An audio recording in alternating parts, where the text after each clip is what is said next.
하나님의 말씀 함께 보시겠습니다. 오늘 우리에게 주시는 하나님의 말씀은 마태복음 5장 8절 말씀입니다. 마태복음 5장 8절 말씀을 다 같이 읽겠습니다. 마음이 청결한 자는 복이 있나니 그들이 하나님을 볼 것이며. 아멘. 이제 담임 목사님께서 나오셔서 마음이 청결한 자만 하나님을 볼 수 있습니다 라는 제목으로 말씀 선포해 주시겠습니다. 마음이 청결한 자에 대해서 계속 말씀을 나누고 있는데요. 지난 시간에는 첫 번째로 마음이 청결한다는 것은 무슨 뜻인가, 그 의미에 대해서 우리가 좀 추적을 해봤습니다. 오늘은 두 번째로 한번 따라해 보겠습니다. 하나님을 볼 것이라는 약속은 무슨 뜻인가? 예수님께서 마음이 청결한 자들에게 아주 특별한 약속을 하셨는데, 마음이 청결한 자는 복이 있나니 그들이 하나님을 볼 것이며, 이렇게 약속하셨어요. 또 토마스 아켄피스의 책에도 보니까 유사한 말이 나오는데, 만약에 내 마음이 정녕 깨끗하다면 천사들과 함께 기쁨 중에 하나님을 배울 수 있으리라, 이렇게 기록되어 있습니다. 아마 여러분도 들으신 얘기일 텐데, 하루는 그 프랜시스 프렌치펜 목사님의 사모님이 홀로 주님을 전심으로 구하고 있었어요. 그때 사모님의 간절한 소원이 주여 주님을 보기 원하나이다, 이런 소원을 가지고 기도하고 있었는데, 근데 계속 기도하는데 주님께서 주님은 안 보여주고 사모님의 잘못된 부분들을 자꾸 보여주는 거예요. 그래서 사모님이 볼멘 소리로 기도하다가 항의를 했어요. 주님, 이게 아니잖아요. 저는 주님을 보기를 원해요. 제가 아니고요. 그때 성령님이 뭐라고 말씀하셨냐면 이렇게 말씀하셨다 그래요. 마음이 청결한 자만이 하나님을 볼 수가 있단다. 주님을 보기를 원하고 기도했는데 자꾸 그의 죄를 가르쳐준 것은, 그런 것을 회개하고 정결케 돼야, 마음이 정결하게 돼야 하나님을 볼 수 있기 때문에. 그러니까 예수님의 약속의 말씀이 진짜입니다.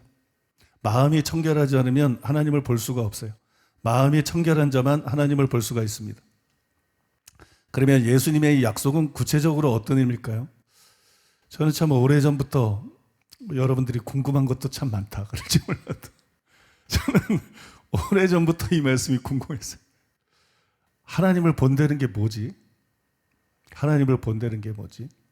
마음이 청결한 자는 하나님을 본다 그러는데 이게 진짜로 무슨 의미지? 구체적으로 어떤 뜻이지? 굉장히 궁금했어요. 이번에 제가 산상수훈 설교를 준비하면서 산상수훈에 대해서 연구를 하다 보니까 그 의미를 비로소 알게 됐어요. 그전에는 그냥 막연하게 추측하는 정도였는데 그 의미를 분명하게 알게 됐는데, 이 약속 안에 두 가지 의미가 있다는 것을 깨닫게 됐습니다. 첫 번째로 따라해 보겠습니다. 마음이 청결한 자들은 이 땅에서 하나님을 볼 수 있다. 마음이 청결한 자들은 이 땅에서 하나님을 볼 수가 있는데, 그거를 다르게 표현하자 그러면 왕의 친구가 되는 것을 뜻하는 거예요. 잠언 22장 11절. 마음의 정결을 사모하는 자의 입술에는 덕이 있으므로 임금이 그의 친구가 되느니라. 임금이 그의 친구가 된다. 마음이 청결한 자는 세상 왕이 아니라 영원한 임금, 영원한 왕이신 예수님이 그의 친구가 됩니다. 하나님이 그의 친구가 됩니다. 이게 여러분 엄청난 약속이에요.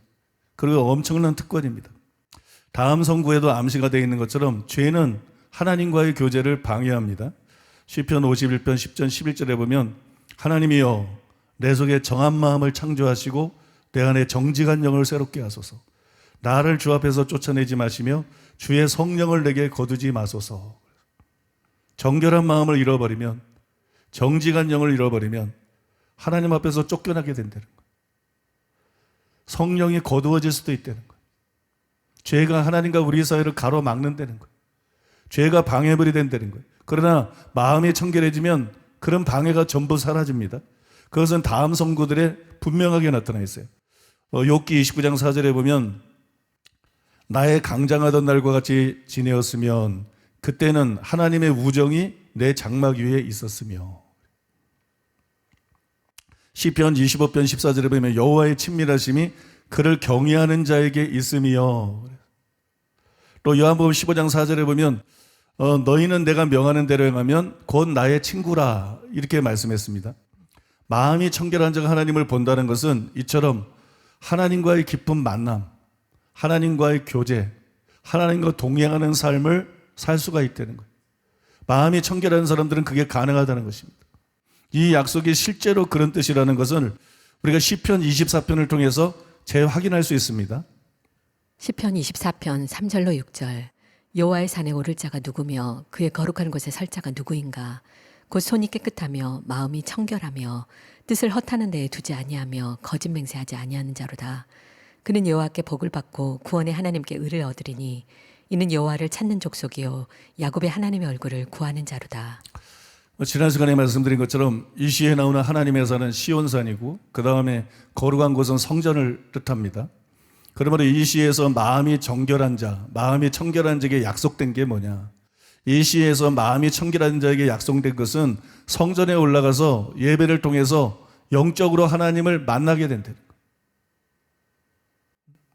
성전에 올라가서 예배를 통해서 하나님과 만나고 하나님과 교제할 수 있게 된다. 이게 마음이 청결한 자에게 주어지는 약속이에요. 실제로 하나님을 보는 것을 말한 것이 아니라 여러분 영적인 만남을 뜻한다는 거예요. 마음이 청결한 자들은 영적으로 하나님과 만날 수 있다는 겁니다. 이것을 싱클레어 포커스는 이렇게 설명을 했습니다. 마음이 청결한 사람, 즉 하나님을 알고 하나님을 섬기기를 바라는 사람은 하나님을 볼 것입니다. 이 말은 무슨 뜻일까요? 성경은 하나님은 보이지 않는 하나님이시므로 아무도 하나님을 본 사람이 없다고 말씀하십니다. 그러면 마음이 청결한 사람은 어떻게 하나님을 볼 수 있을까요? 예수님은 우리가 하늘에서 하나님을 볼 것을 약간 새롭게 표현한 것일까요? 하나님을 볼 것이라는 말씀이 무슨 뜻인지를 이해하는 데 필요한 단서는 마음이 청결한 사람의 경험을 묘사하는 구약 성경의 구절들에서 찾아볼 수 있을 것입니다. 시편 24편 3절로 6절은 마음이 청결한 사람은 여호와의 산에 오르고 그 거룩한 곳에 서는 특권을 지닌다고 말합니다. 시편 73편 1절은 하나님께서 마음이 청결한 자에게 선을 행하신다고 말합니다. 시편 73편 24절로 28절에서 시편 기자인 아삽은 그가 주의 교훈으로 나를 인도하시고 후에는 영광으로 나를 영접하시리니 하나님께 가까이 하는 것이 내게 복이라는 결론에 이르렀다고 말하고 있습니다. 이 성구들은 모두 우리가 하나님과 교제하고 있다는 것과 하나님 앞에 있음을 아는 데서 누리는 특권과 즐거움을 강조합니다. 그러므로 하나님을 본다는 것은 하나님과 친밀한 교제를 누리게 되는 것을 의미하는 겁니다. 아더 핑크도 그의 책에서 하나님을 볼 것이며 여기에 대해서 하나님을 본다는 것은 하나님께 가까이 나오게 된다는 것이며 하나님과 친밀하게 교제하게 되는 것이다. 그렇게 썼어요. 그런데 이 약속에 대한 여러 가지 설명 중에서 가장 특별한 것이 존 웨슬리의 설명 같아요. 존 웨슬리의 설명이 굉장히 인상적인데 그는 이 약속의 의미를 자신의 체험, 자신의 경험에 의지를 해가지고 거기에 근거를 해서 다음과 같이 아름답게 표현을 했습니다. 마음이 깨끗한 사람은 세상 모든 것에서 하나님을 봅니다. 저 천공에 떠있는 달의 광명에서 그를 보며 해에서도 그 길이 기뻐하는 장사 같은 하나님을 봅니다. 그들은 또한 구름으로 자기 수레를 삼으시고 바람 날개로 다니시는 하나님과 땅을 위하여 비를 예비하시며 수확이 풍성하게 하시며 가축을 위한 물과 사람의 소용을 위한 채소를 자라게 하시는 하나님을 보는 것입니다. 그래야 마음이 청결한 사람은 만물의 창조자가 그 지혜로 만물을 다스리시고 말씀의 능력으로 만물을 유지 보존하는 것을 봅니다. 우리의 통치자이신 주님, 이 땅 위에 당신의 이름이 얼마나 존귀하신지요. 또 마음이 깨끗한 사람들은 누구에게서보다 자신 안에서 더 하나님을 봅니다. 즉 자신들의 영혼과 육체 위에서 하나님의 임재를 체험합니다. 그들은 하나님의 권능의 손이 그들 자신 위에 계시어 그들로 선한 일을 하게 하심을 보며 그들의 신장과 체증을 유지하기 위해서 필요한 것들을 주시는 것을 느끼며 그들의 머리털에게 수까지 세시는 분을 보며 그들 자신과 그들의 소유물의 보호를 위해서까지 관심을 가지신과 그들의 재반 생활 환경을 위해서도 그의 깊은 지혜와 자비를 기울이시는 것을 감지하는 것입니다. 무엇보다도 그들은 하나님을 섬기는 재반 행사에 있어서 특히 하나님을 봅니다. 즉 큰 회중과 함께 그의 이름에 합당한 존귀를 드리며 거룩한 분위기에 쌓여 예배드릴 때나 은밀한 골방에 들어가 은밀한 중에 계신 아버지 앞에 그들의 마음을 쏟아 기도드릴 때나 하나님의 말씀을 상고할 때나 그리스도의 사신들의 구원의 복음을 선포하는 것을 들을 때나 그리스도가 하늘 구름을 타고 다시 오실 때까지 그의 죽음을 나타내는 떡과 잔을 받을 때 등 모든 기회를 통해서 그들은 형용기 어려운 하나님의 임재를 느끼는 것입니다. 그들은 하나님과 얼굴과 얼굴을 대하여 보며 사람이 그 친구와 이야기함 같이 대화하는 것입니다. 이러한 만남이야말로 그들이 장차 저 천상 세계에서 하나님의 참 모습을 볼 준비라 할 것입니다. 그랬어요. 가장 설명을 잘한 것 같아요.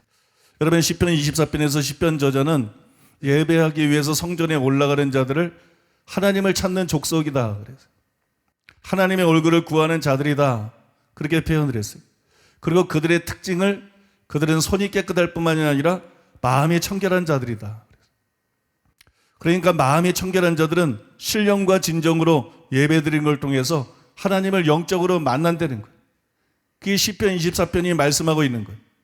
이거는 여러분 다음 성경 말씀들과도 그 의미가 아주 잘 통하죠. 시편 22편 3절에 보면 이스라엘의 찬송 중에 거하시는 주여 주는 거룩하시니이다. 예배의 핵심은 설교가 아니라 찬송이죠, 본래. 이 예배에 관한 것입니다. 개인이 찬송하는 걸 말하는 게 아니라 예배를 말하는 것. 이스라엘의 찬송 중에 거하시는 주여, 하나님의 예배 가운데 거하십니다. 하나님은 찬송 중에 거하십니다.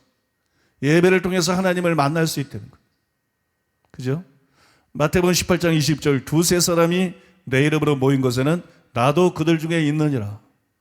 보이느냐 보이지 않느냐 그게 중요한 게 아니에요. 우리가 모일 때마다 예수님이 그 자리에 계신 것이에요. 2000년 전에 유대 땅을 거닐었던 그 예수님이 눈에 보이지 않지만 지금 이 자리에도 계신 것이에요. 가정에서 유튜브로 두세 명이 모여서 예배를 드리지만 그 자리에도 예수님이 임재해 계신 것이에요. 그 다음에 우리가 그분에게 집중하고 사모하면 그 예배를 통해서 주님을 만날 수 있는 거예요. 주님과 접촉할 수 있는 거예요. 히브리서 11장 6절에 보면 믿음이 없이는 하나님을 기쁘시게 못하나니 하나님께 나아가는 자는 반드시 그가 계신 것과 또한 그가 자기를 찾는 자들에게 상 주시는 이심을 믿어야 할지니라. 하나님께 나아가는 자는 우리가 예배하러 나올 때마다 명심해야 될 말씀. 하나님께 나아가는 자는 그가 계신 것과 하나님이 존재한다는 것뿐만이 아니라 내가 예배 드리러 가는 그곳에 주님이 계신다. 그 자리에 주님이 계신다. 나는 왜 교회에 가나? 단순히 설교 듣기 위해서 가는 것이 아니다. 단순히 찬양하고 기도하기 위해서 가는 것이 아니다. 단순히 봉사하기 위해서 가는 것이 아니다. 나는 왜 교회에 가나? 왜 예배에 가나? 거기에 계신 주님을 만나기 위해서 가는 것이다. 그것에 임재하시는 주님을 만나기 위해 가는 것이다. 그분이 거기에 계시다. 또 자기를 찾는 자들에게 그분 앞에 사모하는 마음으로 나오는 자들에게 상 주시는 분이시다. 만나 주시고 은혜를 베풀어 주시는 분이다. 이 믿음이 있어야 돼요. 믿습니까? 예배하러 나올 때마다 목적이 하나님을 찾는 자가 되어야 된다는 거예요. 단순히 말씀 공부하는 자가 아니고 하나님을 찾는 자, 하나님의 얼굴을 구하는 자가 되어야 된다. 그래서 모든 예배가 하나님과의 실제적인 접촉과 만남이 되어야 된다. 예배가 종교의식이 아니라 그렇게 승화되어야 될 줄로 믿습니다. 역대하 15장에 보니까는 하나님의 영이 오데스의 아들 아사랴에게 임하심에 그가 나가서 아사를 만나 이르되 아사와 유다와 베냐민의 무리들아 내 말을 들으라. 너희가 여호와와 함께하면 여호와께서 너희와 함께하실지라. 너희가 만일 그를 찾으면 그가 너희와 만나게 되시려니와 너희가 만일 그를 버리면 그도 너희를 버리시리라. 아사가 이 말 곧 선지자 오데스의 예언을 듣고 마음을 강하게 하여 가증한 물건들을 유다와 베냐민과 온 땅에서 없애고 청결하게 하는 거죠. 또 에브라임 산지에서 빼앗은 성읍들에서도 없애고 또 여호와의 낭실 앞에 있는 여호와의 제단을 재건하고 또 유다와 베냐민의 무리를 모으고 에브라임과 므낫세와 시므온 가운데서 나와서 저희 중에 머물러 사는 자들을 모았으니 이런 이스라엘 사람들이 아사의 하나님 여호와께서 그와 함께 하심을 보고 아사에게로 돌아오는 자가 많았음이더라.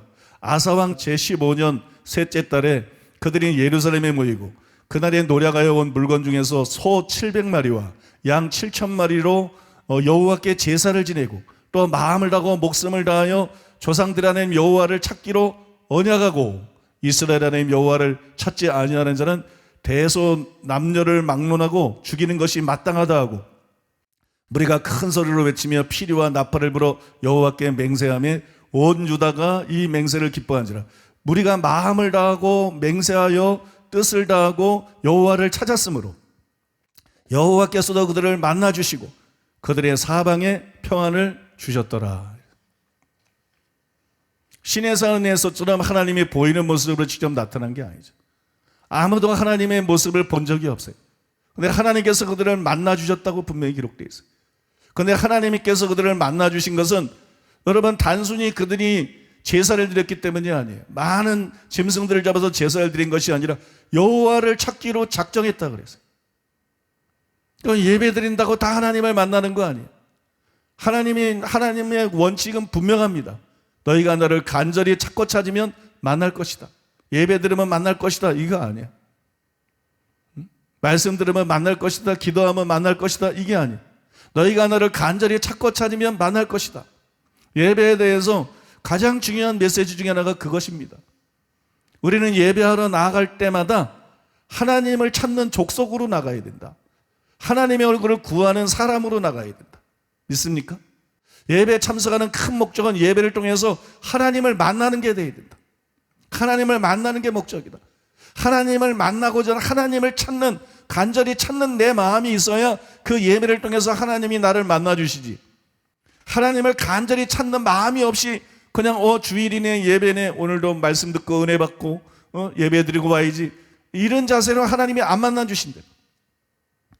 관심을 하나님께 갖고 정말 하나님을 간절히 이 말씀에 나온 것처럼 찾는 사람이 될 때 여러분, 하나님께서 그 예배에서 절대로 지나치시지 않고 어떤 형태로든 우리를 만나 주신다는 거예요. 실제로 영적으로 만나 주신다는 거예요. 우리는 여러분 성령을 인정하는 교회고, 많은 사람들이 영안이 열리고 많은 사람들이 환상으로 예수님을 보기도 해요. 여러분, 그런 주님과의 만남들이 그의 인생에 큰 흔적을 남길 때도 많이 있지만, 또 어떤 경우에는 그것이 참 무의미하게 그냥 봤다는 것뿐이지 그냥 무의미한 경우들을 굉장히 많이 볼 수 있어요. 여러분, 예수님을 만난다는 것은 그분의 모습을 봤느냐 안 봤느냐 이게 중요한 게 아니에요. 예수님을 만난다는 것은 그게 중요한 게 아니라, 여기 보세요. 하나님께서 만나 주시고 사방에 평화를 주셨더라. 사방에 평안을 주셨더라. 그 나라의 평화를 주셨어요. 하나님을 만나는 거, 이게 어떤 신비한 체험 자체가 목적이 되지 말고 그 목적은 진짜 만남이 되어야 된다는 거예요. 받느냐 안 받느냐가 중요한 게 아니라는 거지. 진짜 얼마나 주님과 깊이 만났냐가 중요하다는 거지. 믿습니까? 그거는 은사로 만날 수 있는 게 아니라는 거예요. 그거는 영안이 열리는 거, 입신으로 만날 수 있는 게 아니라는 거예요. 그거는 그의 마음이 청결해야 되는 것이고, 그 다음에 그가 진실로 하나님께 초점을 맞추고 하나님을 찾는 족속이 돼야 만난다는 거예요. 하나님의 얼굴을 구하는 자가 돼야 만난다는 거예요. 여러분, 하나님을 찾는 족속이 되시기를 바랍니다. 하나님의 얼굴을 구하는 자가 되시기 바랍니다. 여러분이 드리는 모든 예배가 오늘 예배를 포함해서 하나님을 찾는 것이 되기를 바랍니다. 하나님을 찾는 것, 하나님의 얼굴을 구하는 것이 되기를 바랍니다.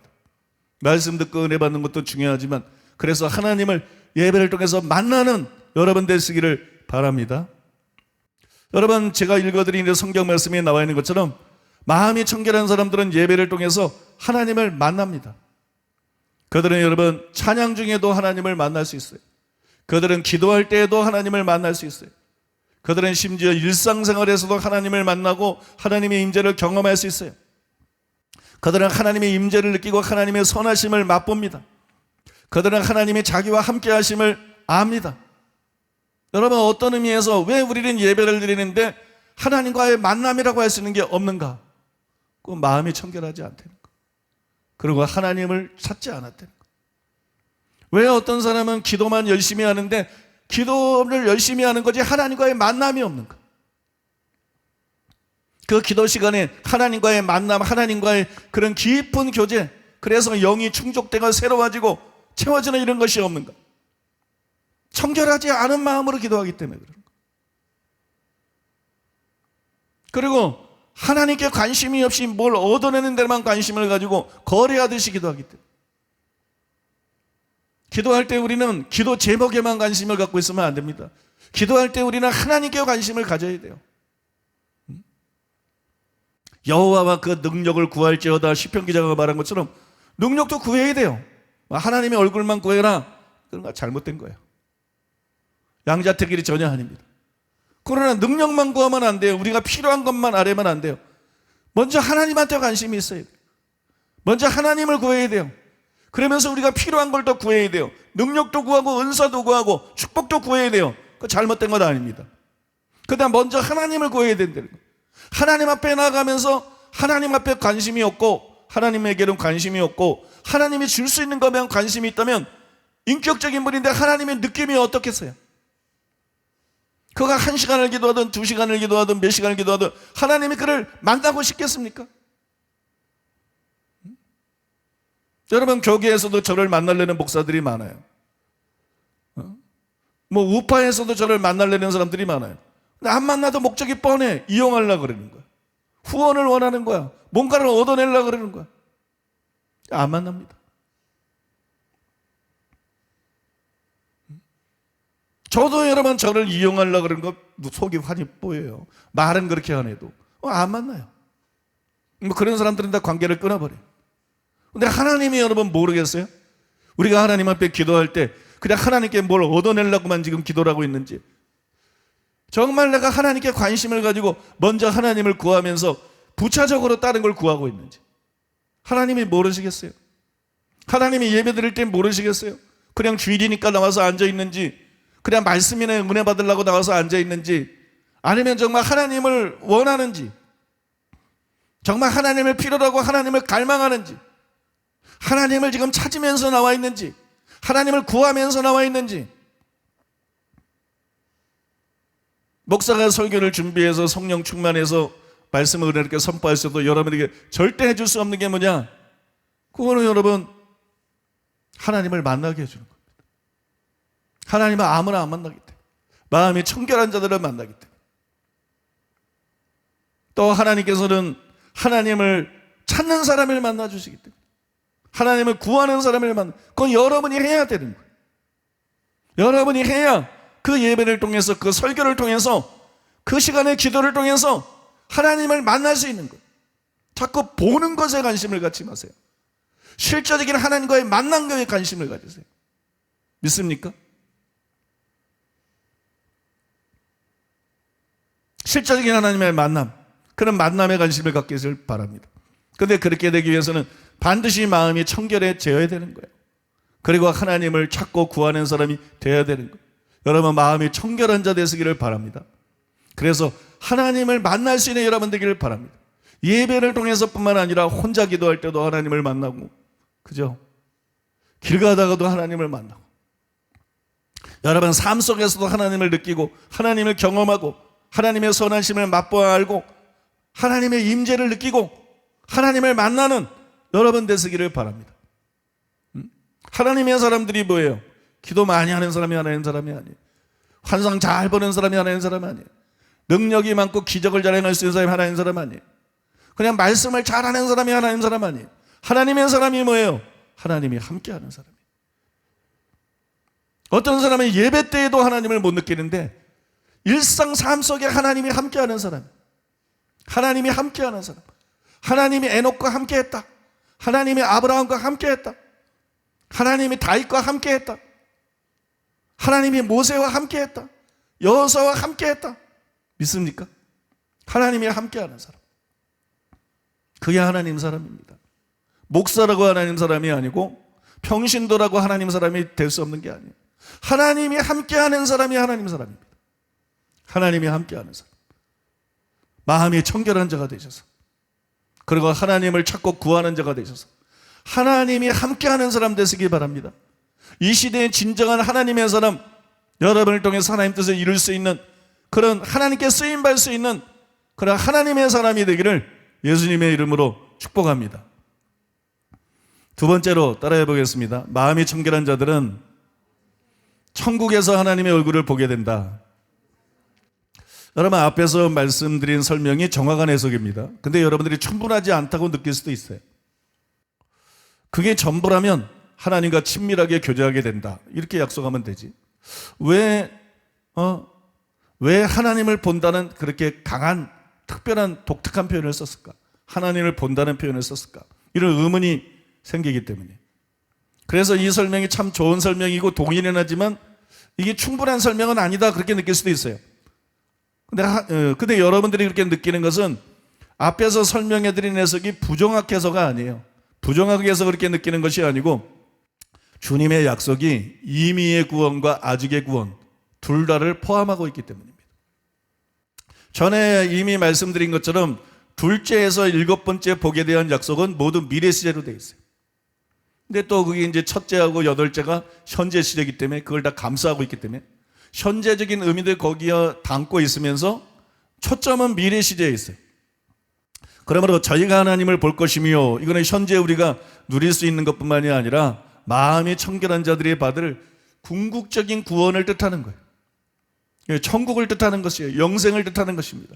그것은 여러분 이 약속을 다음 구절들과 비교해 보면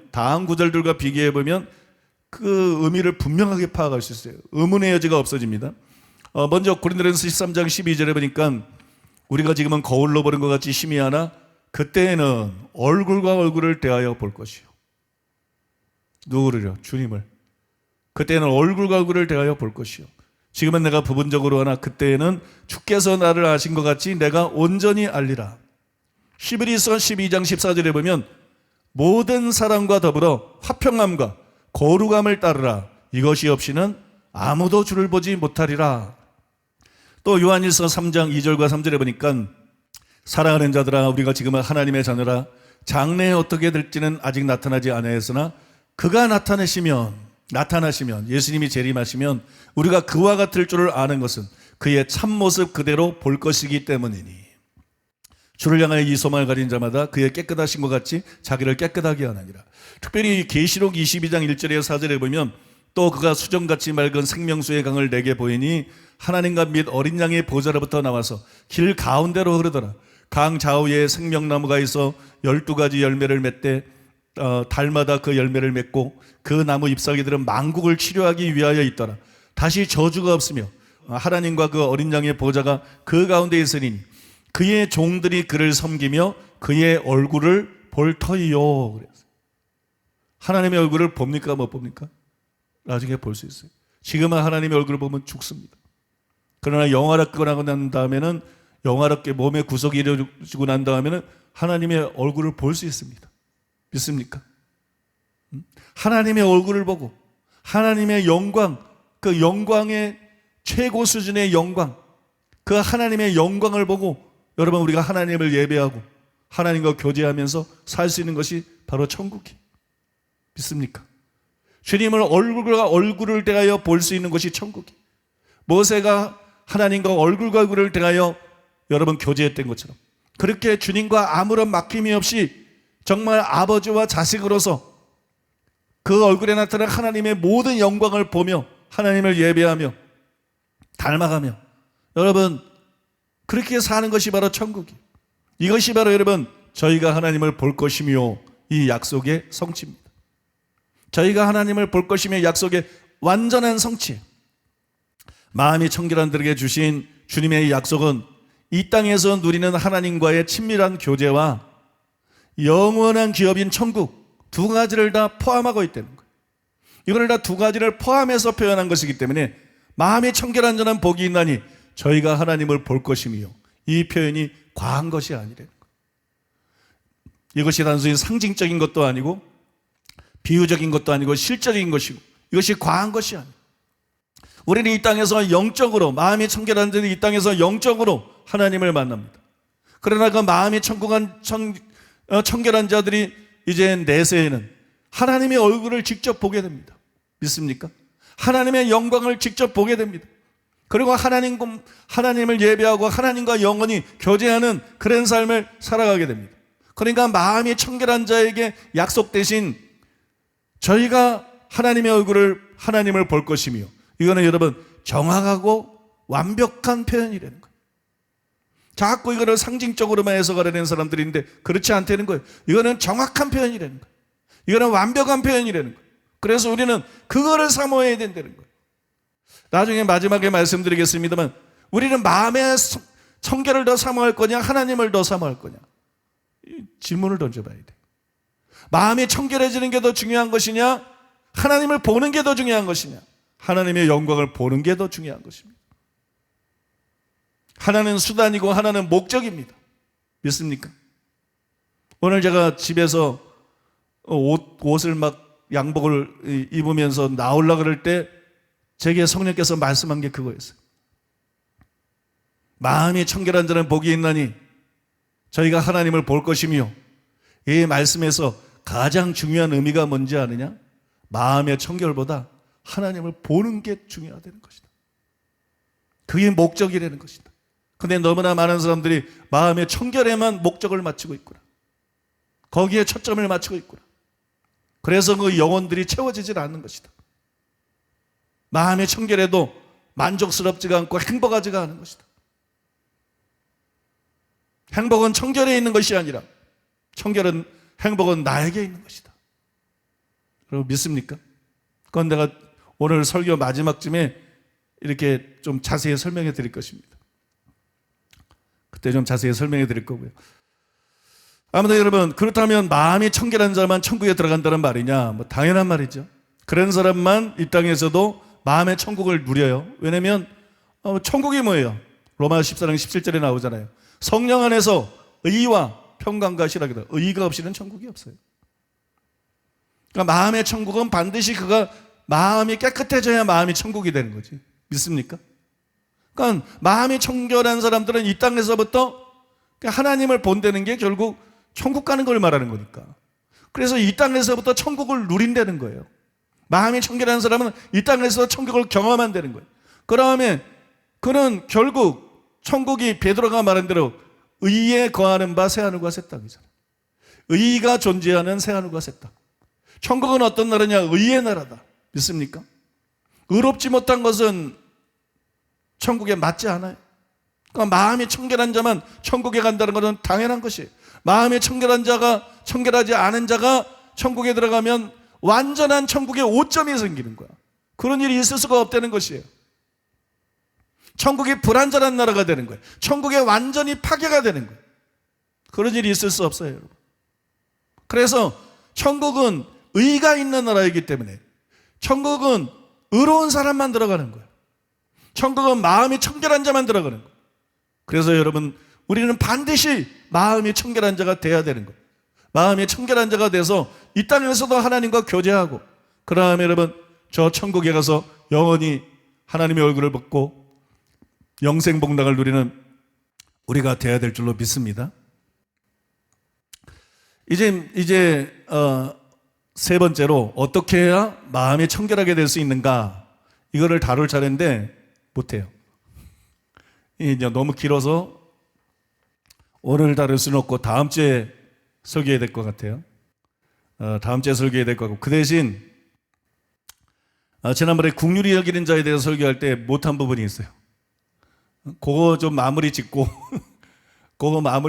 그 다음에 오늘 제가 집에서 출발할 때 성령님께서 나누라고 주신 말씀 그걸 결론으로 나누고 그 다음에 기도하려고 합니다. 자, 긍휼히 여기는 자에 대해서 다 잊어버렸죠? 다 잊어버렸죠. 첫째로 긍휼이란 무엇인가?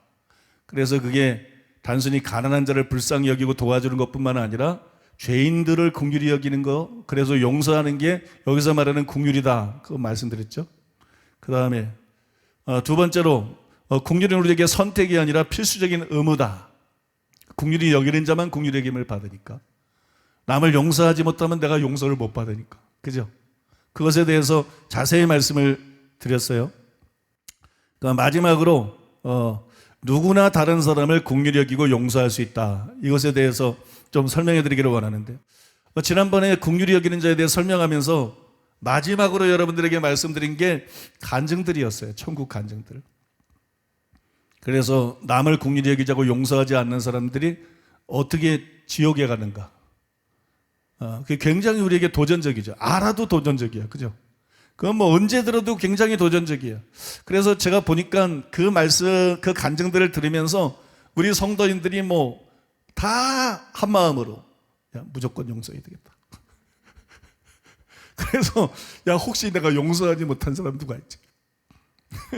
다 이제 머릿속으로 생각해가지고 용서하지 못한 사람 막 그동안 전부 다, 그죠? 나는 어제까지도 그랬어. 아니, 기억하지 못했던 사람이 또 떠오르면 뭐 아무튼 용서하지 못한 사람들을 전부 용서하는, 그죠? 용서하지 못한 사람들을 전부 용서. 자, 그 간증들이 우리 마음속에 다른 사람을 긍휼히 여기고 그 다음에 용서하고 싶은 그런 마음을 막 불러일으켰어요. 여러분들이 다 용서하기를 원하고 또 많이 용서를 했을 줄로 믿습니다. 그래서 여러분들이 실제로 한 사람도 빠짐없이 다 용서할 수 있는 사람이 될 수 있도록 그 용서의 비결을 좀 말씀드리고자 하는데요. 비결은 뭐냐? 비결은 십자가예요. 따라해 볼까요? 비결은 십자가다. 십자가라고 하는 것은 용서의 의무를 우리에게 부여할 뿐만이 아니라 용서하는 비결을 가르쳐 줍니다. 존 스토트가 이런 말을 했어요.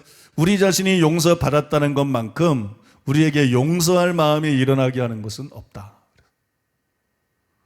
못 들은 표정을 하고 있기 때문에 다시 한번 우리 자신이 용서받았다는 것만큼 우리에게 용서할 마음이 일어나게 하는 것은 없다.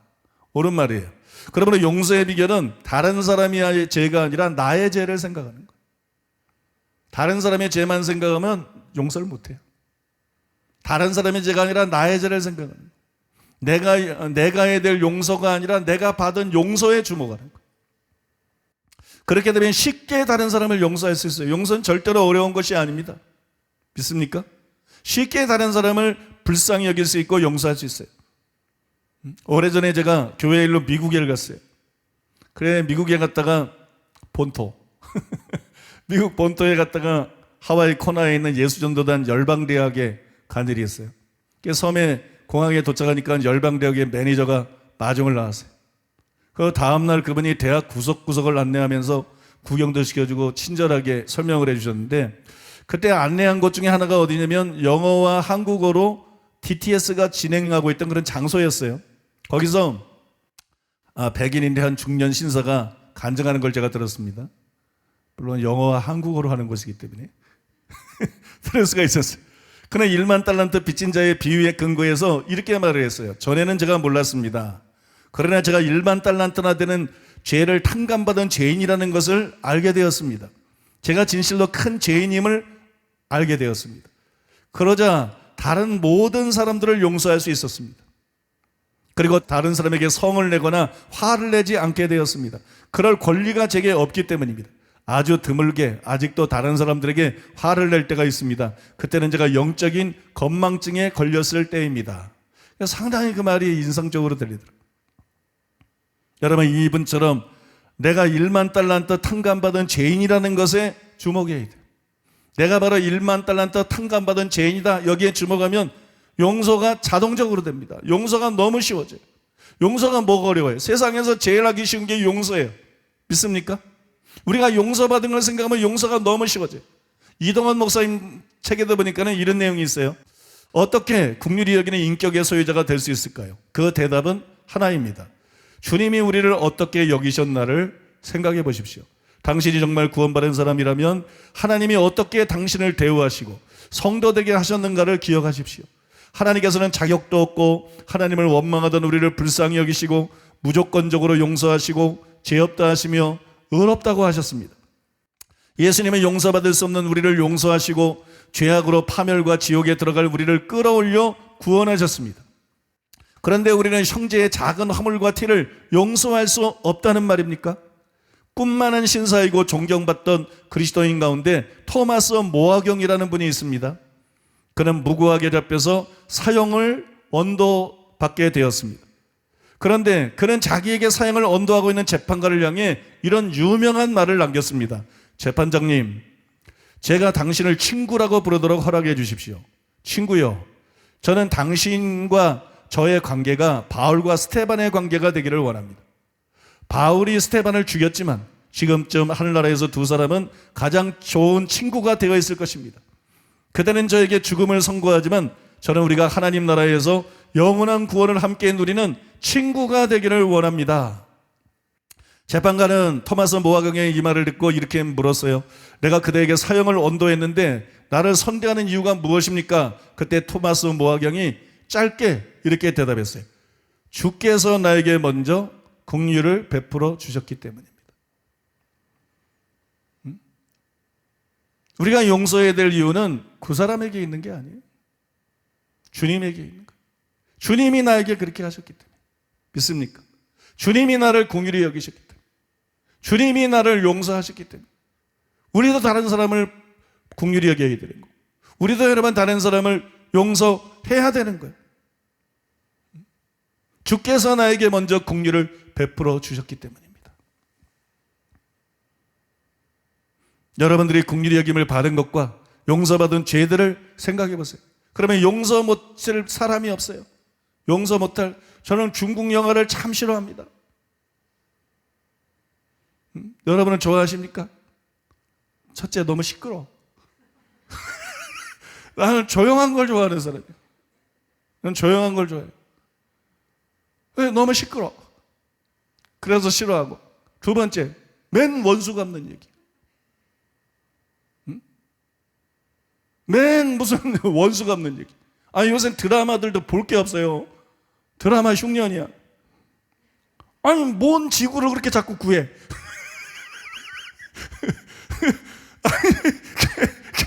계란거리나 냄비 뚜껑 같은 거 하나 들고 뭔 그렇게 지구를 구해쌌고 재미가 없어. 그리고 맨 범인 잡는 거. 아니, 범인 잡는 걸 내가 뭐 하려고 보여. 범인 잡는 거 아니면 원수를 갚는 거. 도대체요, 드라마들이요, 이 작가들이 타락했어. TV가 타락한 것 같아. 방송국이 타락한 것 같아. 아니, 그게 무슨 재밌다고 그걸 자꾸 만드냐고? 그죠? 우리 집사람은 탐정 그걸 굉장히 좋아해요. 명탐정 코난. 그걸 아직까지도 봅니다. 아주 지겨워 죽겠어.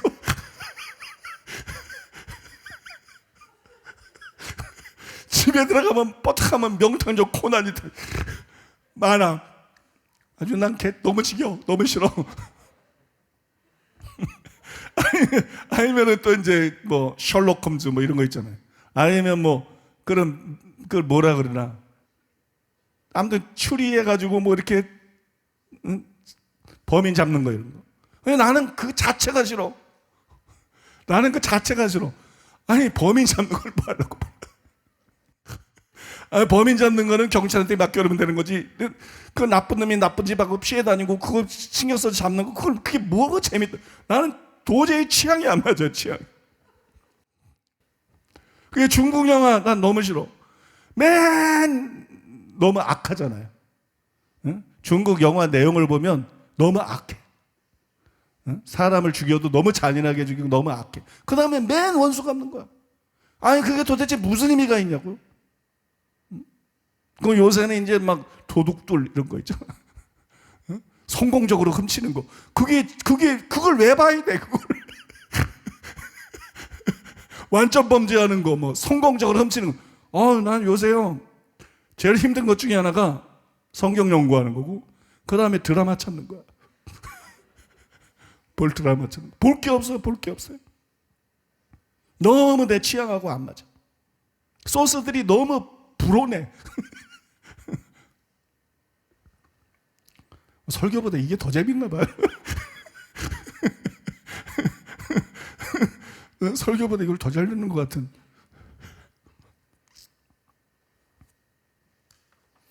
여러분, 상대가 누구든 용서할 수 있습니다. 믿습니까? 우리는 용서해야 되고 상대가 누구든 용서할 수 있어요.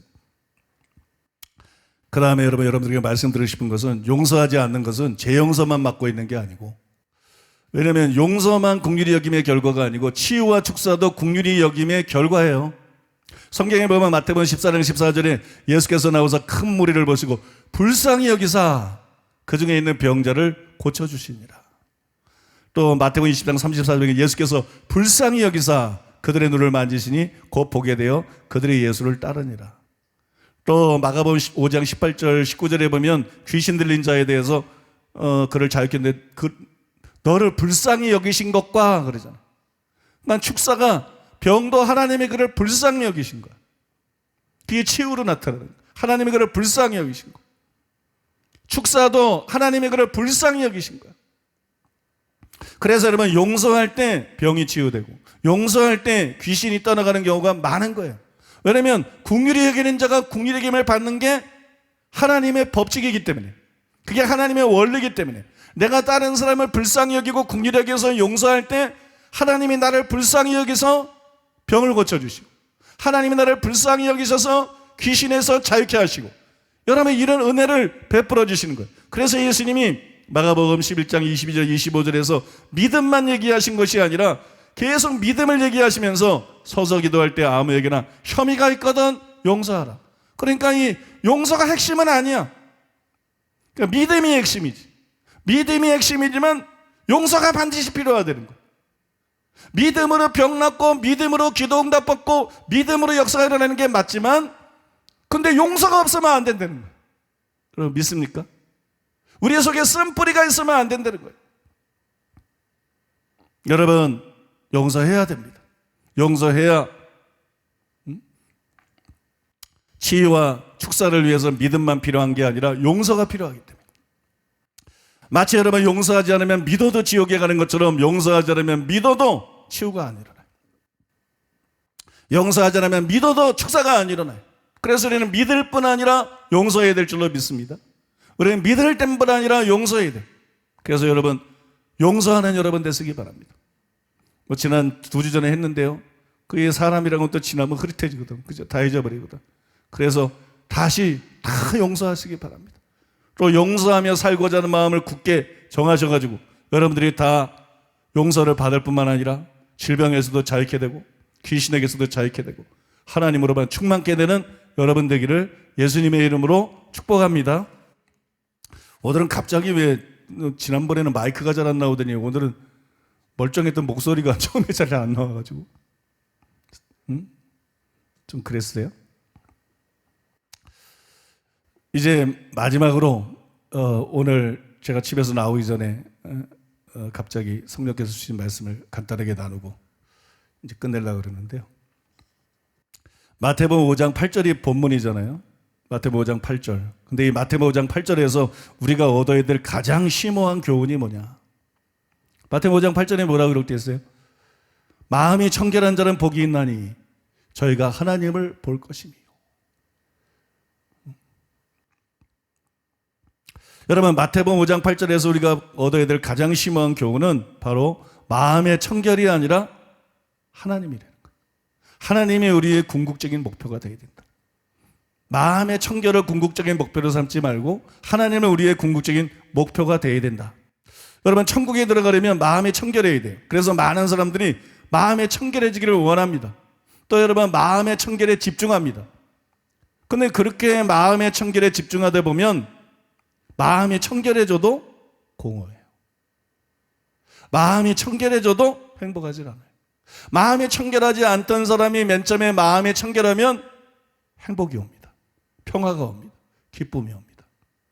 이게 굉장히 중요한 거예요. 근데 마음의 청결에만 계속 관심을 가지면 그 평화가 사라집니다. 그 기쁨이 사라집니다. 그 행복감, 그 충족감 이런 것들이 사라져요.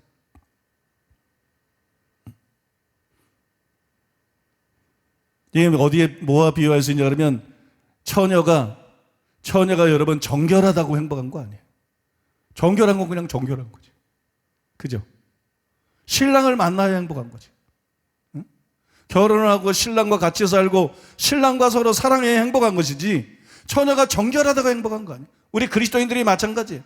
우리가 거룩을 추구합니다. 우리가 정결을 추구합니다. 그리고 우리가 정결하다고 행복한 게 아니에요. 예수님과의 만남이 있어야 행복한 것이지. 예수님을 더 알아가고 예수님과 교제하고 예수님으로 채워져야 행복한 것이에요. 여러분 시편 24편도 잘 보시기 바랍니다. 시편 24편에 보면 마음의 청결이 궁극적인 목적이 아니에요. 마음의 청결은 하나님을 찾는 족속, 여호와 얼굴을 구하는 자들의 특징 중에 하나일 뿐입니다. 10편 24편 자세히 보면. 마음이 청결이 그들의 공적인 목적이 아니에요. 하나님의 산에 올라가서 거룩한 곳에 들어가서 하나님과 만나고 교제하는 것이 목적이에요. 시편 24편의 목적은 하나님의 산에 올라가는 거예요. 그 거룩한 곳에 서는 거예요. 거기 계신 하나님을 만나는 거예요. 거기 계신 하나님과 교제하는 거예요. 그분을 예배하는 거예요. 그분으로 채워지는 거예요. 그분을 더 깊이 알아가는 거예요.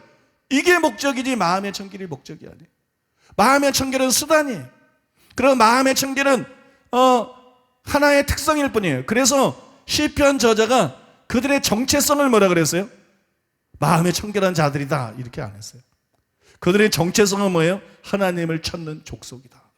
이는 뭐 손이 깨끗하고 마음이 청결하고 뜻을 허탄 데 두지 않고 거짓 맹세치 않고, 이건 특징이야. 이 사람들의 특징들. 근데 이거 다 해가지고 이는, 그리고 이 사람의 정체성, 특징이 아니라 정체성을 말할 때는 뭐라 그래요? 이는 하나님을 찾는 족속이다. 하나님의 얼굴을 구하는 자들이다. 믿습니까? 여러분, 그게 우리 정체성이라는 거예요. 신자는 뭐냐? 우리는 누구냐? 하나님을 찾는 족속이에요. 우리는 하나님의 얼굴을 구하는 자들이에요. 그러므로 우리는 마음의 청결을 사모하는 데서 멈추지 말고 하나님을 찾아야 된다. 하나님의 얼굴을 구해야 된다는 거예요. 그게 진짜 우리 목적이 되어야 된다는 거예요. 믿습니까? 요거를 잃어버린 사람들이 굉장히 많아요. 그래, 나는 마음이 청결한데도 왜 만족스럽지가 않지? 나는 마음이 청결한데도 왜 행복하지가 않지? 그거는 초점이 잘못됐기 때문이에요. 마음의 청결이 초점이 되기 때문이에요. 마음의 청결은 하나님을 만나기 위해서 수단으로 추구하는 거예요. 믿습니까? 우리의 궁극적인 목적은 하나님을 만나는 거예요. 하나님을 예배하는 거예요. 하나님을 알아가는 거예요. 그래서 여러분, 마음의 청결을 사모하시되, 마음의 청결에 단순히 관심을 갖는 것이 아니라 하나님께 관심에 초점을 두시기 바랍니다. 하나님을 찾는 사람, 하나님의 얼굴을 구하는 사람이 되시기를 바랍니다. 그 다음에 여기에 제가 조심스럽게 하나 더 덧붙이고 싶은 것은, 여러분, 하나님을 사랑하는 거 제일 중요합니다. 하나님을 사랑하는 게 가장 중요하죠. 근데 기억하셔야 돼요. 하나님을 사랑하는 일에만 올인하지 마세요. 그거 잘못된 겁니다. 하나님을 사랑하는 일에만 올인하지 마세요. 이게 또 하나의 영성이 좋은 사람들에게 임해있는 미혹이야. 미혹. 하나님을 사랑하는 것은 가장 중요한 거예요. 그러나 하나님을 사랑하는 일에 올인하면 안 됩니다. 하나님을 사랑하는 일에만 올인하면 안 돼요. 우리는 여러분, 모든 것을 다해서 하나님을 사랑해야 돼요. 마음을 다해서, 목숨을 다해서, 뜻을 다해서. 이해하십니까? 우리는 모든 것을 다해서 하나님을 최고로 사랑해야 돼. 그러나 하나님만 사랑해야 되는 건 절대로 아니에요. 여러분, 율법의 가장 큰 계명이 뭡니까? 하나님을 사랑하고 이웃을 사랑하라는 것이. 하나님을 사랑하면 됐어, 이거면 좋게, 더 이상 할 거 없어, 이거 아니에요. 하나님을 사랑하고 이웃을 사랑해라. 마음을 다하고 목숨을 다하고 뜻을 다하여 주 너의 하나님을 사랑해라. 그리고 이것도 절대 놓치면 안 된다. 네 이웃을 내 몸과 같이 사랑해라. 그 다음에 또 예수님이 뭐라 그랬어요? 새 계명을 너에게 주노니 너희가 서로 사랑하라. 내가 너희를 사랑한 것처럼 너희도 서로 사랑하라. 믿습니까? 그리고 또 예수님이 뭐라고 말씀하십니까? 너희 원수를 사랑하고 핍박자를 위해서 기도하라. 이같이 한즉 하늘에 계신 아버지의 아들이 되리니 너희는 하늘에 계신 아버지의 온전하신 같이 온전하라. 이게 온전입니다. 온전한 하나님만 사랑하는 거 아닙니다, 여러분. 그건 시작입니다. 하나님이 우리에게 원하는 건 하나님만 사랑하고 하나님만 추구하는 거 아닙니다, 여러분. 우리는 하나님을 최고로 사랑해야 됩니다. 그리고 우리는 반드시 이웃을 사랑해야 됩니다. 우리는 반드시 형제를 사랑해야 됩니다. 우리는 반드시 원수와 핍박자까지 사랑해야 됩니다. 여러분, 믿습니까? 수도사들이 놓친 게 그거예요. 그냥 숲속에 들어가서 사막에 들어가서 하나님만 추구하는 거예요. 그들은 가장 중요한 것에 초점을 맞췄지만 균형을 잃어버린 것이. 그러나 여러분, 성경에 나오는 하나님의 사람들을 보세요. 그러지 않았어요. 그러지 않았습니다. 바울서신을 읽어보세요. 밑도 끝도 없이 언제나 뭐 하나님 사랑이라 하나님 사랑이라 하나님 사랑이라 이렇게 도배되어 있지 않아요, 여러분. 형제 사랑에 대해서, 서로 사랑에 대해서, 원수 사랑에 대해서 여러분 여러 가지 강조점들이 계속 성경에는 나와 있어요. 예수님의 가르침 자체가 그래요. 믿습니까? 예수님이 항상 하나님의 사랑이라 이것만 되풀이한 거 아니에요. 여러분 이 점은 굉장히 중요합니다. 우리는 마음을 다하고 목숨을 다하고 뜻을 다해서 우리는 모든 것을 다해서 하나님을 사랑해야 됩니다. 그러나 하나님 사랑한 일에 올인하지 마세요. 하나님 사랑하는 것에 올인하지 말고 하나님을 사랑하고 이웃을 사랑하세요. 형제를 사랑하세요. 믿습니까? 원수와 핍박자를 사랑했어요. 여러분 요한일서에서 요한이 뭐라 그래요? 보이는 바 형제를 사랑하지 못하는 자는 보이지 않는 하나님을 사랑할 수가 없다. 형제를 사랑하지 않으면서 하나님 사랑하는 거 다 가짜라는 거예요. 다 쓸모없다는 것이에요. 여러분 이거 굉장히 중요합니다. 최근에 제가 기도하는데 하나님께서 여기에 대해서 말씀을 하셨어요. 여기에 대해서 말씀하셨어요. 왜 마음이 청결해져도 행복하지 않지? 마음의 청결보다 중요한 게 하나님을 찾는 것이다. 그 다음에 또 한 가지 저에게 다른 날 기도할 때 분명하게 말씀하신 것이 하나님의 뜻은 내가 모든 것을 다해서 최우선순위로 하나님을 사랑하는 것이다. 근데 여기에 올인하면 안 된다. 그건 하나님의 뜻이 아니다. 하나님을 최고로 사랑하고 너는 반드시 이웃을 사랑해야 된다. 반드시 이웃을 내 마음처럼 사랑해야 된다.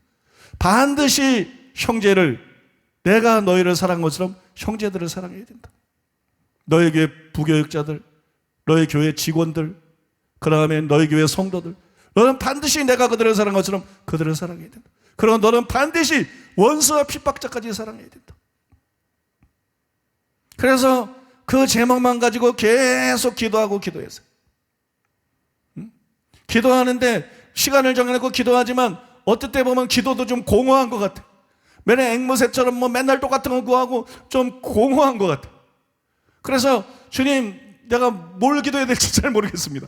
맨날 기도하는 내용들이 있는데 그걸 가지고 기도를 하는데 이제 기도를 해도 좀 공허합니다. 내가 어떻게 기도해야 될지 모르겠습니다. 그때 주님께서 나에게 분명하게 가르쳐 주신 게 이거예요. 내 마음을 다하고 내 목숨을 다하고 뜻을 다하여 주 너희 하나님을 사랑하라. 이걸 위해서 기도. 이거는 내가 맨날 기도하고 있는 내용이에요. 넌 그것만 기도하지 말고 내 이웃을 내 몸처럼 사랑하라고 기도해라. 사랑하게 되라. 그 다음에 형제를 내가 너를 사랑한 것처럼 사랑할 수 있게 해달라고 기도해라. 그 다음에 원수와 핍박자까지 사랑할 수 있게 해달라고 기도해라. 그게 온전케 되는 것이다. 그것이 온전한 나의 뜻이다. 그게 진짜 성숙이다. 하나님만 사랑하는 거 아니다. 하나님만 만나는 거 아니다. 신비 체험만 하고 하나님과 교제만 하고 있는 거 아니다. 그거는 왜곡된 것이다. 진정한 성숙은 마음을 다하고 목숨을 다하여 뜻을 다하여 하나님을 사랑할 뿐만 아니라 이웃을 실제로 사랑하는 것이다. 삶 속에서 이웃들에게 관심을 가지고 그 다음에 서로 사랑하는 것이다. 그 다음에 원수와 핍박자까지 사랑하는 것이다. 저는 여러분 그 하나님께서 그 말씀을 주시고 그래서 제가 먼저 그걸 제목을 갖고 막 기도하기 시작했어요. 전에는 주로 하나님을 사랑하는 거 막 거룩 무슨 또 하나님 사랑하는 거 뭐 이런 초점 맞춰서 기도를 많이 했는데 그때부터는 이제는 하나님을 사랑하는 그 다음에 이웃을 사랑하는 거 그 다음에 형제를 사랑하는 거 그 다음에 원수를 근데 하나님께서 그 기도를 엄청 기뻐하시더라고요. 그 기도를 엄청 기뻐하시더라고요. 그래서 설교를 잘하거나 못하거나 이것이 사람들에게 제대로 신앙생활하고 있는 사람들에게 가장 필요하고 가장 중요한 메시지다. 내 마음을 다하고 목숨을 다하고 뜻을 다하여 주 너희 하나님 사랑해라. 내 이웃을 네 몸과 같이 사랑해라. 내가 너희를 사랑한 것처럼 너희도 서로 사랑해라. 그리고 너의 원수와 핍박자들을 위해 사랑하고 그들을 축복하고 그들을 위해서 기도하고 그들을 선대하는 자가 되라. 이게 하나님의 뜻입니다, 여러분. 마태복음 5장에도 그게 나와 있잖아요. 그죠? 이게 하나님의 뜻이에요. 이게 우리가 도달해야 될 온전입니다. 온전. 이게 아버지의 완전하심이에요. 우리는 한두 번 이 기도를 하는 게 아니라 이걸 평생 우리 기도 제목으로 삼아야 돼. 기도할 때마다 하나님을 원해야 돼. 마음 다하고 목숨 다하고 뜻을 다해서 하나님을 사랑하고 하나님을 깊이 알고 하나님을 예배하는 자가 되고 하나님과 동행하는 자가 되고 하나님과 동역하는 자가 되고 하나님과 깊이 교제하는 자가 되고 하나님을 닮는 자가 되고. 그 기도만 하고 있으면 안 돼. 이웃을 사랑하는 자가 되도록 기도해야 돼. 그리고 이웃을 실제로 사랑하는 그런 실천하는 삶을 살아가야 돼. 서로 사랑하는 사람이 되게 해달라고 기도해야 돼. 믿습니까? 그 실제로 서로 사랑하는 사람이 돼야 돼. 원수와 핍박자까지 사랑할 수 있는 사람이 되게 해달라고 기도해야 돼. 여러분, 우리 모두는 균형을 잡아야 됩니다. 여러분, 하나님을 사랑하는 건 제일 중요합니다. 하나님을 사랑하는 건 제일 중요해요. 근데 여러분들이 하나님을 사랑해야 된다고 말하고 하나님을 사모한다고 말하고 하나님을 구하는데도 여러분 마음이 공허할 때 많이 있어요. 왜 그런지 아십니까? 하나는 여러분이 말로만 그런지 진짜로 하나님을 사모하지 않기 때문이고 진짜로 하나님을 갈망하지 않기 때문에 진짜로 하나님을 구하지 않기 때문이고 또 하나는 여러분들이 편중되어 있기 때문입니다. 그것은 가장 중요한 것이지 그것이 전부는 아닙니다. 근데 가장 중요한 것을 전부로 삼아버린 것입니다.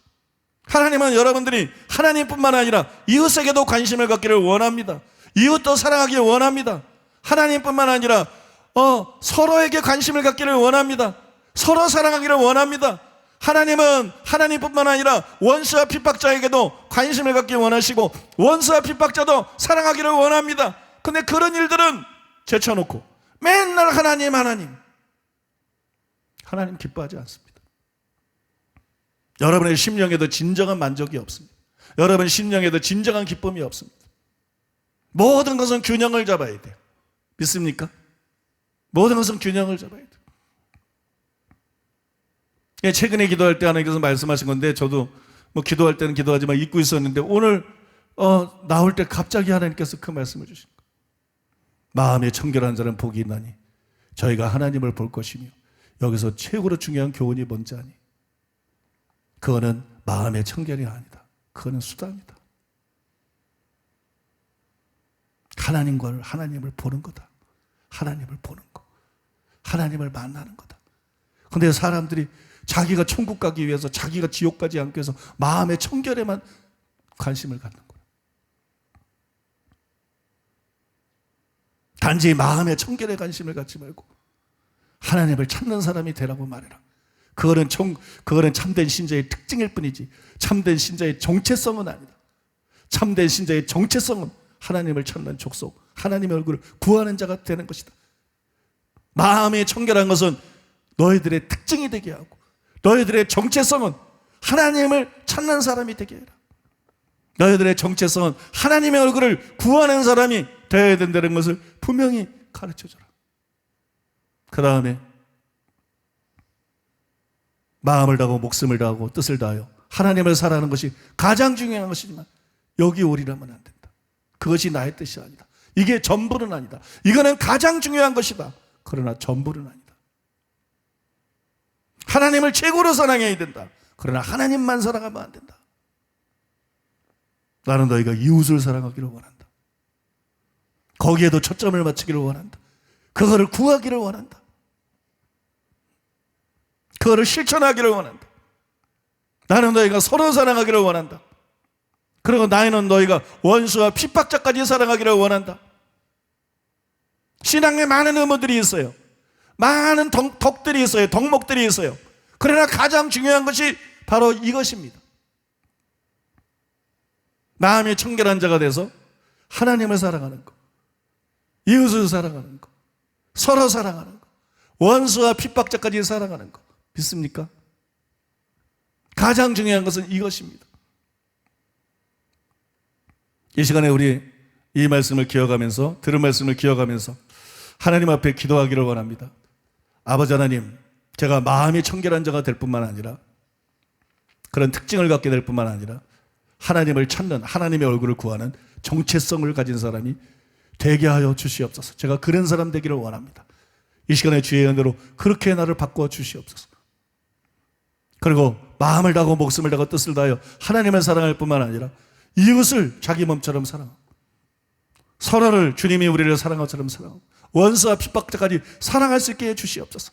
하나님의 자비하신 같이 자비한 사람이 되게 하여 주시옵소서. 하나님의 온전하신 같이 온전한 사람이 되게 하여 주시옵소서. 하나님이 온전히 기뻐하시고 하나님이 온전히 인정하시는 사람이 되게 하여 주시옵소서. 다른 신앙의 의무들도 중요하고 다른 신앙의 덕목들도 중요하지만 하나님이 집중 결과적으로 보시는 것은 바로 이것입니다. 내가 정말 하나님을 사랑했는가? 너는 정말 이웃을 사랑했는가? 너는 정말 서로 사랑했는가? 너는 정말 원수와 핍박자까지 사랑하며 살다가 왔는가? 이것입니다. 아버지, 제가 준비되게 하여 주시옵소서. 하나님 만날 준비되게 하여 주시옵소서. 심판을 위해서 준비되게 해 주시옵소서. 하늘의 상급을 위해서 준비되게 하여 주시옵소서. 그런 삶을 살다가 주 앞에 서게 하여 주시옵소서. 우리 들은 말씀 기억하면서 기도하겠습니다.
우리 주 예수 그리스도의 이름으로 기도합니다. 아멘. 이제 담임 목사님께서 나오셔서 드려진 예물을 위해서 축복해 주시고 축도로 주일 예배를 마치겠습니다. 기도하겠습니다. 고마우신 아버지 하나님의 사랑과 은혜를 생각할 때 감사드립니다. 오늘도 말씀을 통해서 우리의 영을 먹여주시고 아버지 우리에게 어떻게 신앙생활을 해야 되는지 또 어떻게 기도해야 되는지 올바른 지침들을 주셔서 감사드리고 찬송드리고 영광 돌립니다. 아버지 우리가 듣기만 하지 말고 행하는 자가 되게 하여 주시옵소서. 주의 은혜와 주의 성령을 우리에게 부어주시고 우리가 아는 대로 듣는 대로 행하는 자가 될 수 있도록 은혜 베풀어 주시옵소서. 단순히 천국에 들어가는 자가 아니라 천국에서 큰 자가 될 수 있도록 은혜 베풀어 주시고 역사하여 주시옵소서. 아버지 오늘도 아버지는 내 감사해서 예물을 드렸습니다. 주일원금 11조 감사헌금 각종 예물을 주 앞에 올려드렸습니다. 주님 바르시고 영광 받으시고 높임받아 주시옵소서. 예물 드린 모든 성도님들 예수님의 이름으로 축복합니다. 재물 얻을 능력을 주시옵소서. 심은 대로 풍성하게 거두게 하여 주시옵소서. 아브라함에게 부어주셨던 큰 복을 부어주셔서 복의 근원 되게 하시고 맡은 바 사명들 감당하게 하여 주시옵소서. 코로나 때문에 어려운 일들이 많이 있을지라도 주께서 함께 하시고 주께서 하늘 복을 열으시고 복을 내려주셔서 시냇가에 심은 나무 같게 하여 주시옵소서. 푸르고 청청하게 하여 주시옵소서. 아버지 오늘도 주의 성령을 우리에게 물부터 부어 주시옵소서. 하나님의 사랑을 성령으로 말미암아 우리의 마음속에 부어 주시옵소서. 아버지 우리가 마음이 청결한 자가 될 뿐 아니라 마음을 다하고 목숨을 다하고 뜻을 다하여 하나님 사랑하는 자 되게 하여 주시옵소서. 하나님을 찾는 족속 되게 해 주시옵소서. 하나님의 얼굴을 구하는 자들 되게 해 주시옵소서. 이것이 우리의 정체성이 되게 하여 주시옵소서. 아버지 또한 우리가 이웃을 자기 몸처럼 사랑하게 하여 주시옵소서. 또한 서로 주님이 우리를 사랑한 것처럼 사랑하게 하여 주시옵소서. 원수와 핍박자까지도 아버지 사랑하고 축복할 수 있는 우리가 될 수 있도록 은혜 베풀어 주시옵소서. 아버지의 온전하신 같이 온전해지는 우리들 되게 하여 주시옵소서. 진짜 하나님 보실 때 균형 잡히고 성숙한 아버지의 신앙이 될 수 있도록 은혜 베풀어 주시고 역사하여 주시옵소서. 주님 이 시간에 병든 자들을 만져 주시옵소서. 병든 자들을 고쳐 주시옵소서. 머리끝부터 발끝까지 모든 질병 예수의 이름으로 떠나 갈지어다. 예수님의 이름으로 치유될지어다. 예수님의 이름으로 강건하게 될지어다. 예수님이 우리의 모든 질병을 짊어지고 가셨음을 믿습니다. 예수님의 이름으로 치유될지어다. 예수님의 이름으로 깨끗이 치유될지어다. 모든 귀신의 속박, 억압 예수의 이름으로 이 시간에 끊어질지어다. 예수의 이름으로 자유케 될지어다. 아버지 성삼위 하나님의 임재로만 충만케 하여 주시옵소서. 주님과 깊이 교제하고 주님을 닮아가는 우리들 될 수 있도록 은혜 베풀어 주시고 역사하여 주시옵소서. 예수님의 이름으로 축복하며 기도하옵나이다. 아멘. 지금은 우리 주 예수 그리스도의 은혜와 하나님 아버지의 사랑과 성령님의 교통하심이 거룩한 주를 맞이해서 주님을 예배하고 돌아가는 사랑하는 성도들의 심령 위에 가정에서 유튜브로 실시간 예배를 드리는 모든 성도들이 그 가족과 자녀와 사업 위에 몸된 교회와 서울 시민과 북녘 땅에 굶주린 동포들이 이스라엘과 아프리카와 열방들 위해 이제로부터 영원토록 함께 있을지어다. 아멘.